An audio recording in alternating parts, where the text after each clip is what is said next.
व्यापारी और उद्योगपति गोपाल खेमका की पटना में शुक्रवार देर रात हत्या के बाद राजनीतिक उबाल आ गया है। लापरवाही के लिए पटना पुलिस परिवार से लेकर विपक्षी पार्टियों के निशाने पर है। पुलिस ने मर्डर केस में सुराग मिलने का दावा किया है। वहीं बेटी के लंदन से आने के बाद रविवार को उनका दाह संस्कार गुलाबी घाट पर होगा। इस खबर में अधिक जानकारी के लिए हमारे साथ बिहार संपादक एसके राजीव जी जुड़ चुके हैं। राजीव जी, अभी तक पुलिस ने इस हत्याकांड में कौन कौन सी कड़ियां जोड़ पाई है पुलिस अब तक? नहीं, देखिए रोमिता, दरअसल में इस वक्त की जो सबसे बड़ी खबर है वह यह है कि 14 थानों की पुलिस को अलर्ट पे रखा गया है और कभी भी पटना के बेऊर जेल में छापेमारी पुलिस कर सकती है। दरअसल में आपको ये पता है रोमिता कि कल देर शाम एक हाई प्रोफाइल जो उद्योगपति थे बिहार के गोपाल खेमका, उनको उनके ठीक घर के सामने गोली मार करके उनकी हत्या कर दी गई और जो अपराधी जो शूटर थे उस सरेआम आराम से वहां से स्कूटी से जो है वो भागते हुए नजर आ रहे हैं, जो सीसीटीवी फुटेज जारी किया गया है। अब देखिए, इस पूरे मामले को लेकर के जो बिहार पुलिस है उसके ऊपर कहीं ना कहीं से सवाल उठने लगे और इन सवालों के बीच नीतीश कुमार ने बिहार डीजीपी को सीएम हाउस बुलाया और उनके साथ पुलिस अधिकारियों के साथ बैठक की और बैठक के बाद यह निर्णय लिया गया कि चाहे वो कितना भी रसूखदार हो, कितना भी बड़ा अपराधी और उसके तार कहीं से भी जुड़े हुए हो, किसी भी कीमत पर 24 घंटे के भीतर उसको गिरफ्तार करना है। इतना ही नहीं, सम्राट चौधरी जो कि बिहार के डिप्टी सीएम है, उन्होंने यह बयान दिया है कि चाहे अपराधी कोई भी हो, उसके घर में घुस करके पुलिस उसको गोली मारेगी। लेकिन इस घटना के बाद कहीं ना कहीं से आप यह कह सकते हैं कि सरकार पूरे तरीके से अब अलर्ट के मोड में आ गई है। वहीं जो पटना के आईजी हैं जितेंद्र राणा, वो पहुंचे घटनास्थल पर, एसएसपी कार्तिकेय शर्मा पहुंचे। उसके बाद कार्तिकेय शर्मा ने विधिवत पत्रकारों से बातचीत की।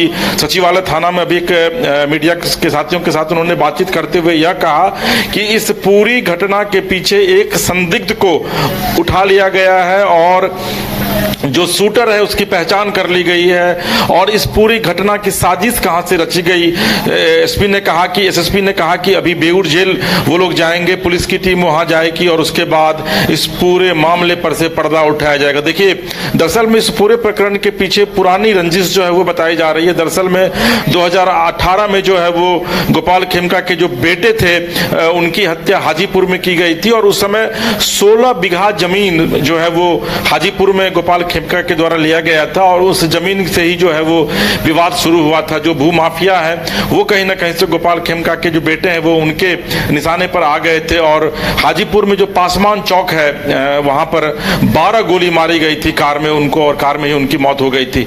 हालांकि उस घटना के बाद गोपाल खेमका अलर्ट हो गए थे, लेकिन चूंकि 8 साल इस घटना के को हुए बीत चुके हैं, उसके बाद गोपाल खेमका भी एक सामान्य जीवन जी रहे थे और जैसा मैंने पहले भी बताया था कि वो पटना गोल्फ क्लब के जो है वो डायरेक्टर थे। कल रात में वो 11 बजे गोल्फ खेल करके वो घर लौटे थे और गेट के सामने गोली मारकर उनकी हत्या कर दी गई।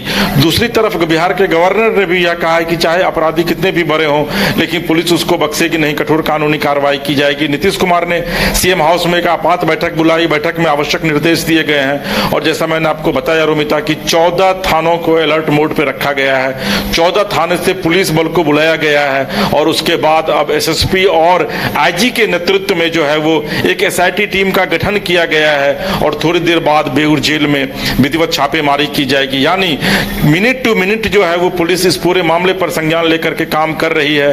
हालांकि एसएसपी की तरफ से ये बात नहीं कही गई है कि अपराधी कौन है, किसको पकड़ा गया है, क्योंकि ये सब बातें कॉन्फिडेंशियल होती है, पुलिस इन चीजों को आउट नहीं करती है। लेकिन इस वक्त की सबसे बड़ी खबर यही है कि एसआईटी का टीम गठन करके 14 थानों की पुलिस को अलर्ट मोड पर रखा गया है और कभी भी बेऊर जेल सहित कुछ इलाकों में बड़ी और सघन छापेमारी हो सकती है। जी रोमिता। राजीव जी, इस घटना के बाद बिहार की कानून व्यवस्था पर गंभीर उठाए गए हैं, तो सरकार इस घटना को लेकर विपक्षी को कैसे जवाब देगी? कितना चुनौती भरा होगा? नहीं, देखिए, सुबह से ही आप देख रही होंगी कि राजेश राम कांग्रेस के प्रदेश अध्यक्ष हैं, वो वहां उनके आवास पर गए हुए थे, खेमका जी के आवास पर।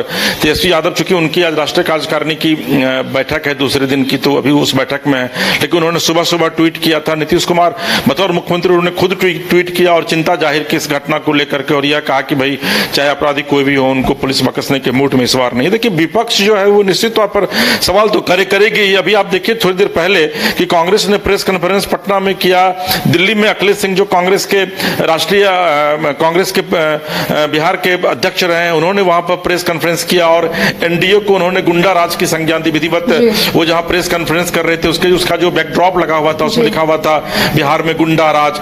तो विपक्ष जो है अपने तरीके से घेरने की पूरी कोशिश कर रहा है। वीवीआईपी के जो मुकेश सहनी है उनकी तरफ से बयान आया है, वामदल के नेता जो है वो बयान दे रहे हैं। लेकिन जो सबसे महत्वपूर्ण वह यह है कि किसी भी घटना के बाद सरकार कितना कॉग्निजेंस लेती है। तो देखिए निश्चित तौर पर रोमिता, सरकार की तरफ से संज्ञान लिया नहीं गया है, बल्कि मुख्यमंत्री ने खुद एक आपात बैठक बुलाई और तमाम डीजीपी के साथ साथ जो पुलिस के आला अधिकारी हैं उनके साथ उन्होंने बैठक की।